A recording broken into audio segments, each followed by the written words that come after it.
আল্লাহ রাব্বুল আলামিন কোরআনে কারীমে সুন্দর করে জানায়া দিয়েছেন, ইয়া আইয়ুহাল্লাযীনা আমানুত্তাকুল্লাহা ওয়াল তানজুর নাফসুম মা কদ্দামাত লিগাদিন ওয়াত্তাকুল্লাহ ইন্নাল্লাহা খাবীরুম বিমা তা'মালুন। এই দুনিয়ার মানুষ, ইয়া আইয়ুহাল্লাযীনা আমানুত্তাকুল্লাহ, আল্লাহকে ভয় করো, ওয়াল তানজুর নাফসুম মা কদ্দামাত লিগাদিন ওয়াত্তাকুল্লাহ। তোমরা এই পৃথিবী থেকে বিদায় হওয়ার আগে আল্লাহর কাছে তোমরা কিছু প্রেরণ করে যাও, আল্লাহর কাছে তোমরা কিছু দিয়ে যাও। আল্লাহ পাক বলেন, এইভাবে তোমরা যদি ভয় করতে পারো, আমি আল্লাহ জীবনের সব সমস্যার সমাধান দিয়ে দিব। আল্লাহ রাব্বুল আলামিন আরো বলেন, হে বান্দা শোনো, ওয়াত্তাকু ইয়াওমা তুরজাউনা ফীহি ইলাল্লাহ। তোমরা ওই দিনের জন্য ভয় করো, হিসাব দেওয়ার অপেক্ষার জন্য তোমরা ভয় করো। কিয়ামতের ময়দানে তোমাদের প্রত্যেকটা কৃত কর্মের হিসাব দিতে হবে, সেই দিনকে তোমরা ভয় করো। আমি যে আয়াতে কারিমা তেলাওয়াত করেছি, খুব মনোযোগ দিয়ে শোনেন। এই ধরনের আলোচনা আপনারা আমার মুখ থেকে অন্তত এই এলাকায় শোনেননি। আজকে আমি নতুন আলোচনা করব তাফসিরের ভিতরে আয়াতে কারিমার ব্যাখ্যায়। তাফসির কারকেরা সুন্দর করে লিখেছেন, আমার ভাইয়েরা, মক্কার যেমন একজন অমর ছিল, সাহসী একজন অমর। মক্কায় হযরত ওমর ইসলাম যখন কবুল করেছিলেন, হযরত ওমর এত সাহসী, আবু জেহেলের সামনে গিয়ে বলেছিলেন, নারায়ে তাকবীর। আবু জেহেল ভয়ে ওমরের সামনে এসে তরবারি ধরেন নাই। হযরত ওমর বলেছেন, আজকে ইসলামের আওয়াজ আমি মক্কায় ছড়িয়ে দিব। কারো যদি সাহস থাকে আমার তরবারির সামনে দাঁড়ায় যাও, তাকে আমি দুনিয়াতে ছেড়ে বিদায় করব। আল্লাহ ছাড়া অন্য কোনো আওয়াজ এই মক্কার জমিনে চলবে না। হযরত ওমর জোর করে আজান দিয়েছিলেন। হযরত ওমর প্রকাশ্য কোরআনে কারীমের আওয়াজ তুলেছিলেন মক্কার জমিনে। হযরত ওমর ওই কাবার বারান্দায় তাকবীরের আওয়াজ দিয়েছিলেন। ওমরের মতো একজন সাহসী, আমার ভাইয়েরা, সাহসী মানুষ আমাদের দেশেও এখন দরকার, যে বাতিলের সামনে দাঁড়িয়ে ইসলাম দিয়া এই সমাজ চালাবে, এইরকম একটি রাষ্ট্রপ্রধান আমাদের দেশে দরকার। কথা বলেন ঠিক কিনা? আমার বাবাজিরা ওমরের মতো সাহসী ছিলেন। মক্কায় যেমন ওমর সাহসী, মদিনায় একজন সাহসী সর্দার ছিলেন কাফেরদের, তার নাম হলো আউফ বিন মালিক। মদিনার নেতা ছিলেন। আল্লাহর নবী মদিনাতে আগমন করলেন মক্কা ছেড়ে। নবী মক্কা ছেড়ে যখন মদিনায় গেলেন, মদিনার যুবকেরা বিশ্ব নবীকে তলাল বাদরু আলাইনা মিন সানিয়াতিল ওয়াদাই, এই গান বলি আল্লাহ নবীকে তারা স্বাগতম জানিয়ে, মক্কা ছেড়ে মদিনায় যাওয়া নবীকে তারা স্বাগতম জানিয়ে তাদের সুন্দর একটি সম্মানিত আসনে বসায়া দিলেন। সবাই তাদের ঘর বাড়ি ছেড়ে দিলেন। নবী, আপনি আমার ঘরে বসবাস করুন। মদিনার যত মানুষ ছিল সবাই নবীকে দেখতে আসলো, নবীকে হাদিয়া দিল। নবীর কাছে এসে হাত দিয়ে অনেকে কালিমা পড়ে মুসলমান হলো। আউফ বিন মালিক ছিলেন বড় একজন সর্দার, কাফেরদের লিডার। আউফ বিন মালিক চিন্তা করলো, মক্কায় যেহেতু মুহাম্মদ নামের নবী এসেছেন, তাকে একটু দেখতে যাই। কিন্তু 1 নয় 2 নয় 6 বছর পর্যন্ত নবীর সাথে দেখা করতে পারলেন না আউফ বিন মালিক। কাফের বেঈমানেরা, তাদের অনুসারীরা, তাদের গোত্রের তার অধীনস্থরা বলল, মুহাম্মদ তো জাদুকর, মুহাম্মদ তো পাগল, মুহাম্মদ তো একটা ধর্ম বিদ্বেষী, ওই বাপ দাদার ধর্ম ছেড়ে নিজেই ধর্ম তৈরি করে সেই ধর্মের উপরে আমাদেরকে ডাকে। হে আউফ বিন মালিক নেতা, আপনি তার কাছে যাবেন না, আপনি একজন ধর্মগুরু, আপনি যদি তার কাছে যান তাহলে আমাদের মান সম্মান নষ্ট হয়ে যাবে।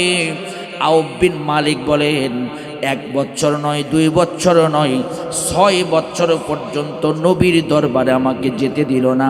একদিন রাতে আমি স্বপ্ন দেখি, বিশ্বনবী আমাকে বলছে, আউফ বিন মালিক, কত মানুষ আমার দরবারে এলো, কিন্তু তুমি আমার সাথে দেখা করলে না। আউফ বিন মালিক বলছি, স্বপ্নে যেহেতু নবীকে দেখেছি, যারা নবীকে স্বপ্ন দেখে তারা সত্য স্বপ্ন দেখে। সুবহানাল্লাহ বলেন। কেউ যদি নবীকে স্বপ্ন দেখে সে যেন সত্য স্বপ্ন দেখে। আউফ বিন মালিক বলছি, আমি নবীকে দেখতে পারব না, আমাকে নবী স্বপ্ন দেখালো। আউফ বিন মালিক নবীর দরজায় গিয়ে সালাম দিল। আল্লাহ নবী বললেন, কে গো? নবীকে বললেন, আমি আউফ বিন মালিক। আল্লাহর নবী 2 হাত পাতায়া দিয়ে বললেন, আউফ বিন মালিক, আমি মক্কায় যেমন ওমরের জন্য দোয়া করেছিলাম, আজকে মদিনায় এসে আউফ বিন মালিক তোমার জন্য দোয়া করেছি, তুমি আমার দরবারে এসেছো। আউফ বিন মালিক নবীর চেহারা দেখে বলেন, ইয়া রাসূলুল্লাহ, ইয়া হাবিবাল্লাহ, আমার দেরি হয়ে গিয়েছে, 6 বছর পর্যন্ত আপনার দরবারে আসব, কিন্তু কাফেরেরা আমাকে আসতে দেয়নি। আজকে যেহেতু এসেছি, আপনার এত সুন্দর চেহারা, আপনি পাগল নয়, আপনি জাদুকর নয়, আপনি ধর্মবিদ্বেষী নয়, আপনার চেহারা দেখে মনে হয়েছে আপনি সোনার মানুষ। এই মুহূর্তে কালিমা পড়ায় আপনি মুসলমান বানায়া দেন।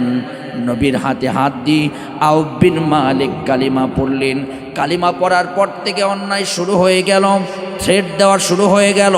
ওই মক্কার কাফেরেরা বলল, আউফ বিন মালিক, তুমি মক্কার লিডার ছিলে, আজকে তুমি যেহেতু কালিমা পড়েছো, ধর্ম ত্যাগ করেছো, তোমার খবর আছে।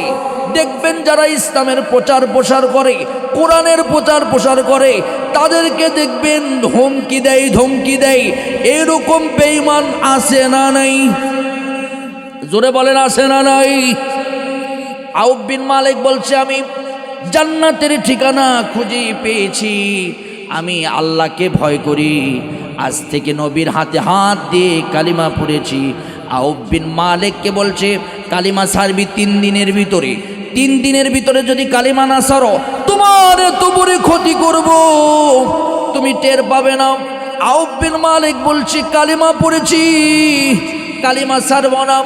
আউফ বিন মালিকের বাড়িতে চলে গেলেন, তার স্ত্রীকে গিয়ে বললেন, স্ত্রী শোনো, হে আউফ বিন মালিকের স্ত্রী শোনো, আউফ বিন মালিক আমাদের ধর্ম ছেড়ে দিয়েছে, তুমি যদি আমাদের পক্ষে থাকো, আউফ বিন মালিককে সাইজ করব। আউফ বিন মালিকের স্ত্রী বলছে, আমার স্বামীকে সাইজ করবে, আমাকে পক্ষ নেই, আমি এই মুহূর্তে আমার স্বামীর মতো কালিমা পড়ে মুসলমান হয়ে গেলাম। আউফ বিন মালিকের ছেলের কাছে গেলেন, একমাত্র ছেলে, নাম তার সালিম। সালেমের কাছে গেলেন, সালেমকে বললেন, তোমার বাবা মা কালিমা পড়েছি, তুমি শুধু আমাদের পক্ষ নাও, তোমার বাবা মারে সাইজ করব। সালেম বলছি, আমার বাবা যদি কালিমা পড়ে, আমিও কালিমা পড়ি, মুসলমান হয়ে গেলাম। আমার বাবাজিরা খুব মনোযোগ দিয়ে শুনবেন, এইবার খেলা শুরু হয়ে গেল। আউফ বিন মালিককে তারা হুমকি দিয়ে একটা চিঠি লিখলো, এইরকম চিঠি লিখলো, চিঠি লিখে ঘরের দরজায় গিয়ে রেখে আসলো। দরজার ভিতরে একটা তীর লাগায় দিল, একটা তরবারি দিল। এটা হলো দরজা, এখানে তরবারি দিয়ে এরকম করে পুতায় রেখে এসেছে, এরকম করে রেখে এসেছে। আউফ বিন মালিক সকালবেলা যখন দরজা খুললো, দেখলো একটা চিঠি একটা তরবারি দিয়ে লাগায় রাখছে। চিঠিটা তুলে দেখি, আউফ বিন মালিক, কালিমা সার, নবী সার, ইসলাম সার, না হলে তোর খবর আছে। এইরকম হুমকি দেওয়ার চিঠি আসে না নাই? তোরে গম করা হবে, তোরে খুন করা হবে। আউফ বিন মালিক কোনো কেয়ার পর্যন্ত করল না। আউফ বিন মালিক আল্লাহর উপর তাওয়াক্কুল করলেন। আওয়াজ তুলে বলেন তো, আল্লাহর উপর তাওয়াক্কুল করলে যিনি আমাদের রক্ষা করবেন তিনি কে? ومن يتق الله يجعل له مخرجا ويرزقه من حيث لا يحتسب। আমার বাবাজিরাম, আউফ বিন মালিকের একমাত্র উপার্জনের একমাত্র অবলম্বন হলো ছেলে। ছেলে উপার্জন করে বাড়িতে নিয়ে আসে, আর বৃদ্ধ আউফ বিন মালিক বসে বসে খায়। আমার বাবাজিরা খুব মনোযোগ দিয়ে শুনবেন। হঠাৎ করে ছেলে বাজারে গেল, কিন্তু সন্ধ্যা হয়ে গেল, ছেলে ফিরে না। একদিন, 2 দিন, 1 ঘন্টা, 2 ঘন্টা, 3 ঘন্টা, 4 ঘন্টা, রাত হয়ে গেল, ছেলে বাড়িতে ফিরে না। সকাল হয়ে গেল, সকালবেলা লেখা হলো, আউফ বিন মালিক দরজায় একটা চিঠি দিয়ে যাওয়া হলো, তোমার ছেলেকে গুম করা হয়েছে, তুমি যদি কালিমা না ছাড়ো তোমার ছেলেকে দুনিয়া থেকে বিদায় করে দিব। আউফ বিন মালিক চিন্তায় পড়ে গেলেন, চিন্তা করলেন ইসলাম কবুল করার জন্য আমার ছেলেকে গুম করা হলো। আউফ বিন মালিক অপেক্ষা করলো, 3 দিন টাইম দিয়েছে। 1 দিন চলে গেল, 2য় দিন চলে গেল। আউফ বিন মালিক চিন্তায় পড়ে গেল, কি করব। 3য় দিন চিন্তা করলো, নবীর দরবারে গিয়ে আমার কথাটা আমি বলবো, আর বিশ্ব নবী এর সমাধান দান করবেন। আল্লাহ নবীর দরবারে গিয়ে স্বামী আর স্ত্রী কান্নাকাটি করে বলল, আসসালামু আলাইকুম ইয়া রাসূলুল্লাহ। ওয়া আলাইকুম আসসালাম। নবী, আপনি কি আমাকে চিনতে পেরেছেন? কে তুমি? আউফ বিন মালিক। আমি তোমার কি প্রয়োজন? আউফ বিন মালিক বলছে, নবী, কালিমা যখন পড়েছি, কালিমা পড়ার পর বাড়িতে গিয়েছি, আমার গোত্রের লোকজন আমাকে শান্তিতে ঘুমাতে দেননি। আমার ছেলেকে গুম করে নিয়ে গিয়েছে, বাড়িতে কোনো খাবার নাই। আমি সারা রাত আমরা না খেয়ে দিনপাত করেছি, কারণ আমার ছেলে খাবার নেওয়ার জন্য বাজারে গিয়েছে, বাজার থেকে আর ফেরেনি। আজকে 2 দিন পার হয়ে গেল, আর কাফেরেরা এইরকম একটা চিঠি লিখে আমার দরজায় ফেলে দিয়ে গিয়েছে, আর বলেছে 3 দিনের ভিতরে যদি কালিমা না সারি আমার ছেলেকে হত্যা করবে। আমি আপনাদের কাছে হাত তুলে জানতে চাই, বাবাজিরা আওয়াজ তুলে বলেন তো, জীবনের মালিক কে? আরো জোরে বলেন, জীবনের মালিক কে? ইমানের চাইতে জীবনের দাম বেশি হলে সে মুমিন হতে পারবে? জোরে বলেন, পারবে? মুমিনের কাছে দুনিয়ার কোনো কিছুর দাম নাই, সবচাইতে দামি হলো তার ঈমান। কথা বলেন না কেন, ঠিক কিনা? কারণ মুমিনের যদি ঈমান থাকে, মুমিন আল্লাহর জান্নাতে চলে যেতে পারবে। সুবহানাল্লাহ বলে। আমার বাবাজিরাম, আউফ বিন মালিক এই কথা যখন নবীকে বললেন, নবী একটা সমাধান বের করে দেন। নবী বলছে, টেনশন করো না ইয়া রাসূলুল্লাহ, 2টা কাজ করেন। আপনার সাহাবায়ে কিরাম যারা যুদ্ধ করে ওদেরকে আমার সাথে দেন, আমি নিয়ে যে ওই জায়গার নাম লিখে রেখেছি, ওই জায়গাতে গিয়া কাফেরদের সাথে যুদ্ধ করে আমার ছেলেকে ফিরে নিয়ে আসবো। রাসূল বলছে, সব সাহাবীরা যুদ্ধে গিয়েছে, কোনো সাহাবী নাই। ইয়া রাসূলুল্লাহ, বাইতুল মাল থেকে কিছু খাবার দেন, খেয়ে আমরা বেঁচে থাকি। নবী বললেন, বাইতুল মালে চলো। গেট খুলে দিলেন, কোনো খাবার নাই। আল্লাহ নবী বললেন, আমার কাছে কয়েকটা খেজুর আছে, তোমরা খেয়ে মাত্র একটু জীবনটা যাপন করো, আর আল্লাহর উপরে তাওয়াক্কুল করো। আল্লাহ তোমার জীবনের সব সমস্যার সমাধান আমার আল্লাহ নিজে হাতে করে দিবে। আউফ বিন মালিক বলছে, ইয়া রাসূলুল্লাহ, বড় বড় 2টা সমস্যায় পড়েছি, কি সমাধান? ঘরের ভিতরে কোনো খাবার নাই, পেটের ভিতরে খাবার নাই, আমার একমাত্র সন্তান, নাম তার সালেম, সালেমকে তারা অপহরণ করেছে, দুনিয়া থেকে বিদায় করে দিবে। ডাক দিয়ে বলছে, দুনিয়াতে কেউ কারো হায়াতের মালিক নয়, দুনিয়াতে যদি হায়াত থাকে তোমার ছেলে বেঁচে থাকবে। 2টা সমস্যার জন্য 2টা আমল দিলাম, এই 2টা আমল যদি করো আল্লাহ পাক তোমাকে সব সমস্যার সমাধান করে দিবে। জোরে বলেন তো, আমল জানো কয়টা? আরো জোরে। সব সমস্যার সমাধান করার জন্য দুইটা আমল, তার সাথে একটা জিনিস আপনাকে অ্যাড করতে হবে, ওটাও একটা আমল।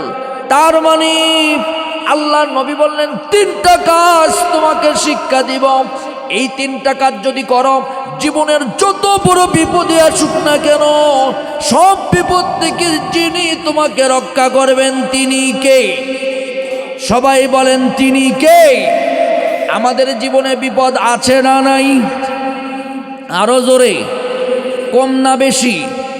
মোড়ে মোড়ে বিপদ।